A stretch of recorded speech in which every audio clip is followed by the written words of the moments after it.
I was in a job that was seen as safe as it gets. It was a state broadcaster here in Ireland, steady salary, pension contributions, a job where your salary actually goes up every year without you having to do anything different.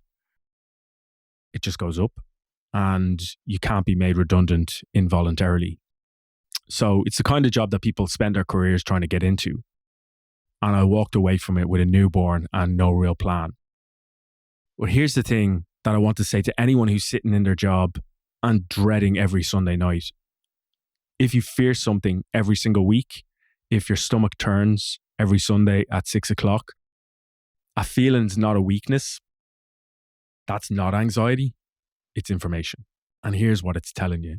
You're spending the majority of your waking hours inside something that doesn't belong to you. Something you actually have no control over. That's why it feels like anxiety. And something that can be removed from you at any time. We call it security. But let's think about what security actually means. Security means you're safe. Security means your future is stable. And security means the thing that you depend on won't disappear. But a job, any job, guarantees none of those things. We just like to believe that they do. A job is not security, it's permission. Permission from one company, one manager, one restructure, bad quarter. That permission can just be removed. So I kept thinking about how my son's future, now that he was in this world, and my family's future and everything that I built our lives around was tied to this one company continuing to choose me. Not even the company, but the manager I worked for, or, a restructure, whatever it might be. One change could just derail everything. And that's not a safe position. That's a fragile one. And the thing that felt risky, leaving and starting something for myself, back in myself, to me, that was the opposite of fragile, because nothing could be taken from me there. So I handed in my notice and I left. And from this box room on a laptop, no investors and no safety net, I started my own business. And I would have been happy just to match what I was earning. But what happened very fast was really amazing. In that first year of working for myself, my income went up about 40%. And in the 4 years since I've quit, I've doubled what I was earning. And definitely not because I worked harder, because I work very structured days. I don't work more than 6, maybe 6.5 hours in a day. I'm always available for my kids. I always have time with my kids. I have 2 kids now.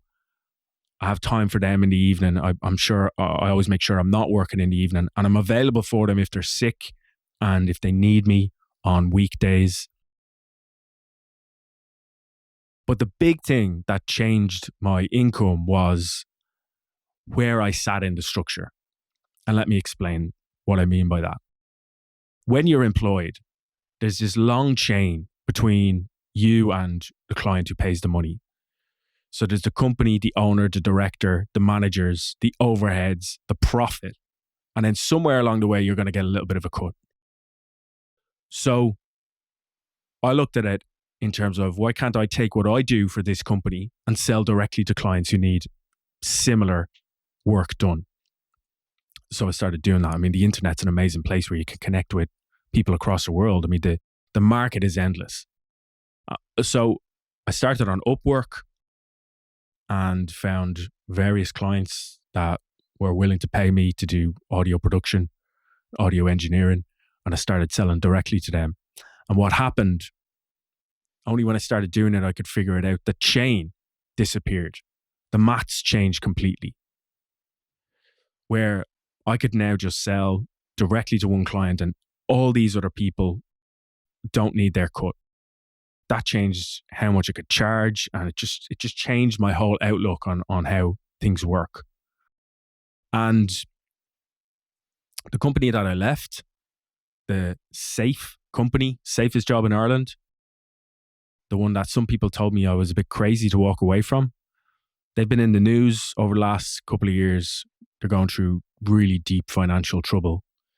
They're going through rounds of redundancies. They're going to have to reduce their staff over the next number of years. That's the agreement they have with the government. Like I said earlier, you can't actually be forced to be made redundant, but they do have to figure out ways to reduce their staff quite significantly. And I'm not saying that to be smug. I'm saying it because the thing that felt like it was risky never was. And the thing that felt safe wasn't either. And I'm not the most talented person. I'm not extraordinary. I was never the most talented person in any job or in any group. But what made me different was I was the one who was willing to try, was willing to start, was willing to do something about feeling the fear every Sunday. So if you feel that fear every Sunday, what I would say is do not talk yourself out of it. The feeling isn't telling you that you're weak. Most people will just suffer in that silence, but it comes out in other ways. And it doesn't mean you need to go and work for yourself. And it doesn't mean that you have to have everything figured out, because I certainly didn't. But you do need to take some sort of action. And I'm sharing this video to try and help maybe somebody who feels like they're on their own. They deep down they want to do something about it. But I've seen so many talented people that I've worked with, far more talented than me, far more capable than me, who are just sitting in this, are just pushing that feeling down. They know they don't like where they are. They know they'd love to do something else, but they're not doing anything about it. And you don't have to have it figured out. Like I said, you don't have to have a plan. You just need to take a small action, one small action. I promise you it'll make you see things so differently. And you can take it from there and you can build a life that works for you, for your time, for your family. And you will not feel that horrible sense of dread and permission that comes with the vast, vast majority of jobs.